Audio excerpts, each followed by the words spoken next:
Hinamak na manugang. Kabanata 3. Sinabi ni Sung Yuluo sa tonong humihingi ng tawad, Third Young Master, madaling bilhin ang kumpanya at ibigay ito sa iyo. Ngunit, may kondisyon si Master at iyon ay kung papayag ka na pakasalan ang Young Madam ng Su family. Kung sabihin mo oo, magagawa natin ito kaagad.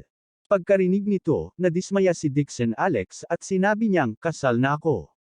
Hindi ba niya alam? Siyempre, alam ni Master, patuloy ni Sung Yuluo, ngunit umaasa pa rin siya na maaari mong hiwalayan ang iyong asawa, na sinasabi na ang Lewis family ay malayo sa iyong liga. Nakumpromiso din niya na kung sumasang-ayon ka, lahat ng mapagkukunan na meron ang Dixon family ay mapapasayo.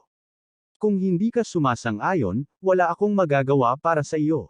Saglit na hindi sumagot si Dixon Alex habang iniisip ang sarili, kung hindi natin malalampasan ang sagabal na ito at makulong ang biyenan ko, tiyak na matinding dagok kay Lewis Jane.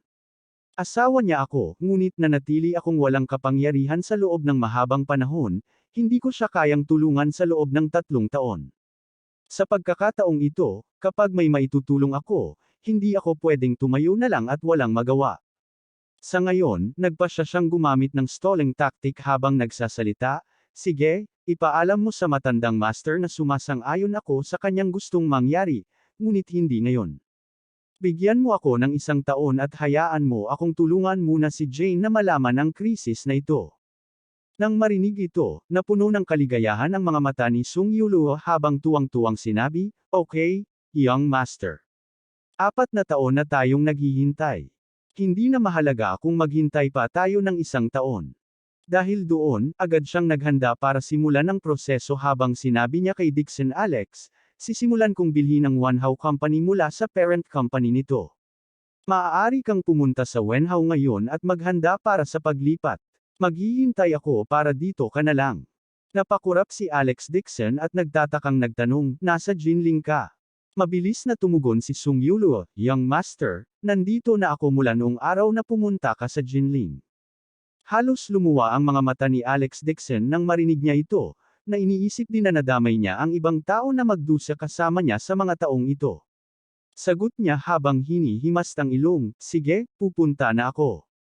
Alam ni Alex Dixon ang estilo ni Sung Yuluo sa paggawa ng mga bagay ay mabilis, direkta, at maaasahan.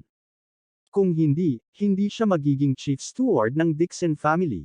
Sa tulong niya, ang pagkuha sa Wanhao Company ay para lang tung 1 piraso ng cake. Kaya naman, agad na nilingon ni Dixon Alex si Helena habang hiniling, Nay, maghintay ka muna dito, aalis muna ako at gagawa ako ng paraan. Ang mukha ni Helena ay parang narinig ang pinaka-nakakatawang biro at nagmura siya sa galit, ano bang pinagsasabi mo? Gusto mo pa bang gumawa ng paraan sa ulo mong walang kwenta?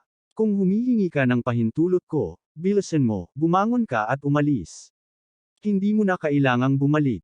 Hindi na nag-abalang makipagtalo sa kanya si Alex Dixon at humakbang papunta sa kalsada kung saan agad niyang pinahinto ang isang taxi. Pagkasakay sa kotse, sinabi niya sa driver, pumunta ka sa Wanhao Company. Tumango ang driver at agad na umalis. Walang sinuman ang hindi nakakaalam tungkol sa Wanhao Company dahil ito ang pinakakilala sa Jinling. Hindi binanggit na ang parent company nito ay isang multinational na korporasyon sa Hong Kong, na isa rin sa mga nangungunang 500 kumpanya sa mundo. Gayunpaman, maging ang parent company nito ay parang langaw lang ito ng Dixon family, hindi kayang ikumpara kahit sa pinakamaliit na branch company ng Dixon family. Ang mga industriya ng pamilya Dixon ay sumasakop sa buong mundo at sila ay napakayaman hanggang sa punto na maaari nilang karibal ang yaman ng isang bansa. Makalipas ang 1 minuto, tumayo si Dixon Alex sa pasukan ng Wanhao Company. Sa oras na ito, mabilis na tumakbo ang isang nasa katanghaliang gulang na lalaki na nakasuot ng ordinaryong damit. Puno ng luha ang kanyang mga mata habang emosyonal na bulalas, Third Young Master, sa wakas ay nakilala na kita ng harapan pagkatapos ng maraming taon. Si Sung Yuluo iyon. Bilang tagapagsalita ng Dixon family, si Sung Yuluo ay itinuring na isang superior na pag-iral kahit na siya ay nakatayo kasama ng mga presidente ng nangangasiwa sa 500 kumpanya. Gayunpaman, sa harap ni Dixon Alex, hindi man lang siya naglakas loob na ituwid ang kanyang likod habang hinahangaan niyang bati. Ito ang pangunahing kagandahang loob ng alipin sa kanyang amo. Tinanong ni Alex Dixon si Sung Yulua, "Old Sung, nabili mo na ba ang One How Company?" Oo. Tumango si Sung Yulua at nagpaalam, 3 minuto ang nakalipas, ayon sa iyong mga pangangailangan, ang aming manager sa Hong Kong ay mabilis na pumirma ng isang kasunduan sa presidente mula sa kanilang parent company. Mula ngayon, ang One How Company ay sa iyo na lang. Sumimangot si Alex Dixon at sinubukang kumpirmahin, Zhang Quanming ba ang tawag sa presidente mula sa One How Company at Zhang Wenhao ang kanyang anak? Tama, sabi ni Sung Yulua, si Zhang Quanming ang nominee president ng One How Company. Sa katunayan, wala siyang anumang shares. Isang walang awa na liwanag ang kumislap sa kanyang mga mata nang sinabi agad ni Dixon Alex, gusto ko siyang tanggalin sa trabaho at ang kanyang anak. Paalisin sila sa One How Company ngayon. Nang makita ang ekspresyon ni Dixon Alex, tiniyak siya ni Sung Yulua, Young Master, dahil ikaw ang may-ari ng One How Company, may karapatan kang tanggalin sila. Bakit ayaw mo maging presidente ng One How Company? Napakunot noo ni Alex Dixon sa narinig. Wala siyang anumang intensyon na maging presidente ang sarili niya.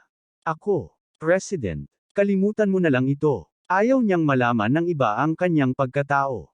Kahit na ginawa niya ang lahat ng ito para kay Lewis Jane, ayaw niyang malaman ni Lewis Jane kung sino siya. Nitong ilang taon, nasanay na siyang tinatawag at umarte na parang talunan. Nakahinga siya ng maluwag noong mga araw na nananatili siya sa tabi ni Lewis Jane.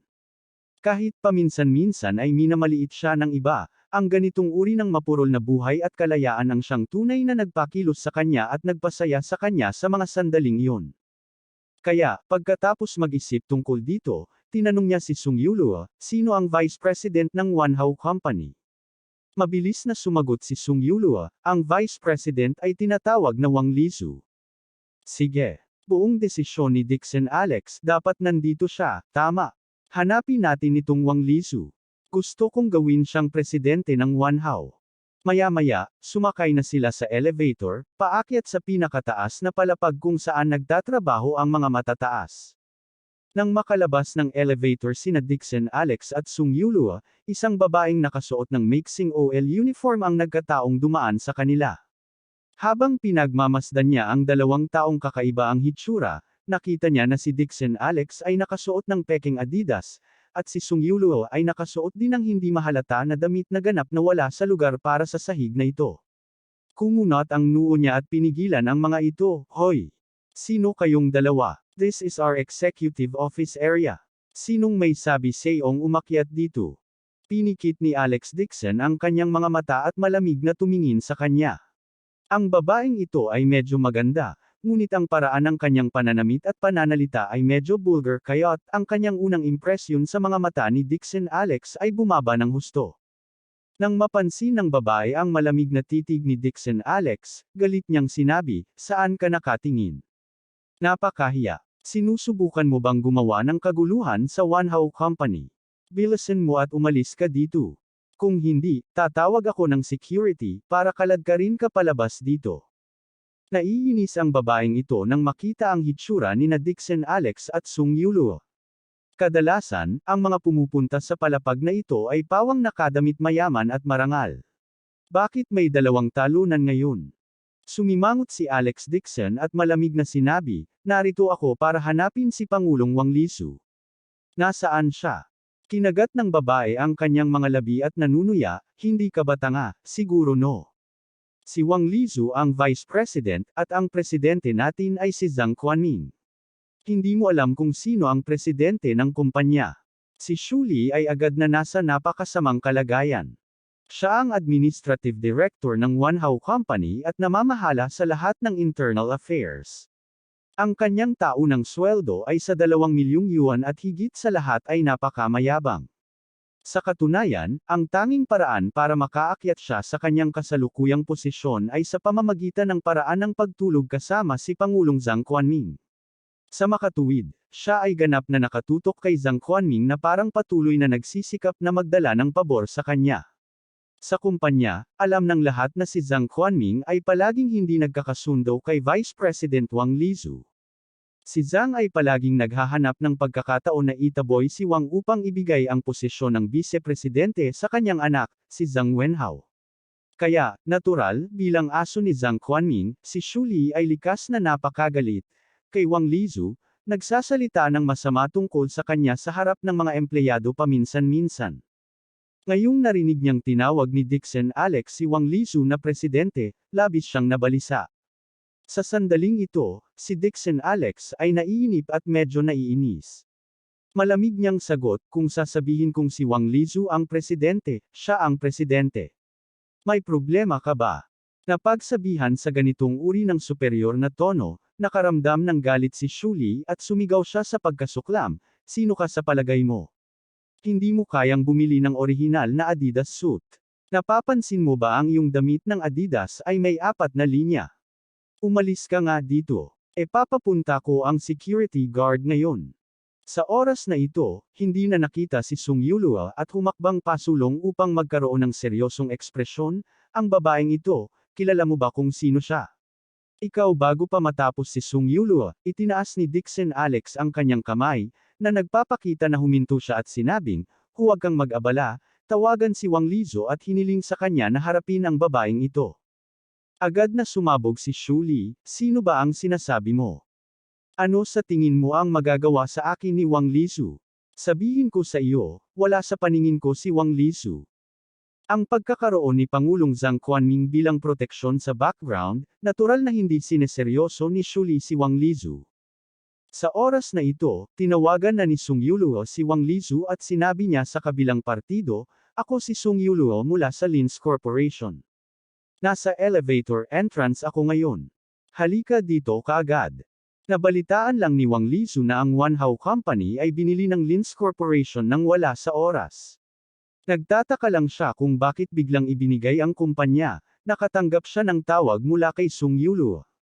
Pagkababa niya ng tawag, nagmamadali siyang tumakbo palabas ng opisina at nakita niya si Xu Li na nakahawak sa bewang niya gamit ang isang kamay at isang kamay naman ay walang pakundangan na nakaturo kay Dixon Alex habang baliw na nagmumura, maghintay ka lang. Hahayaan ko ang mga security guard na magturo ng aral sa inyo, mga tanga. Lumabas ang mga ugat sa noo ni Wang Lizu at agad siyang sumigaw, Xu Li. Bilang administrative director ng kumpanya, ganito ka ba makipag-usap sa mga bisita? Tumingon si Xu Li para tumingin sa kanya at hindi ito seneryoso habang nanunuya. Ang dalawang walang kwentang ito ay dumating dito upang hindi igalang si Pangulong Zhang sa ilalim ng aking mga ilong. Bilang executive director ng kumpanya, natural na may karapatan akong parusahan sila sa ngalan ng kumpanya. May kontrol ka ba dito? Galit na sumigaw si Wang Lizu, ang iyong pag-uugali ay lubusang nasira ang imahe ng kumpanya. Mula ngayon, ikaw ay tanggal na dito. Umalis ka dito kaagad. Kinagat ni Xu Li ang kanyang mga labi habang tumatawa sa pang-iinis. Papaalisin mo ako. Sino ka sa tingin mo? Agad niyang kinuha ang kanyang telepono at tinawagan si President Zhang Quanming habang nakatitig sa mga taong nasa harapan niya. Sa sandaling sinagot ang tawag, nagsalita siya sa malambot at nakakabigay puri sa boses, President Zhang, gusto akong tanggalin ni Wang Lizu. Gusto niyang mawala ako kaagad. Ang magaspang na boses ng isang lalaki ay nagmula sa kabilang panig ng telepono, si Wang Lizu ba ay nanliligaw sa kamatayan? Nasaan ka ngayon? Pupunta ako diyan. Abangan ang susunod na kabanata.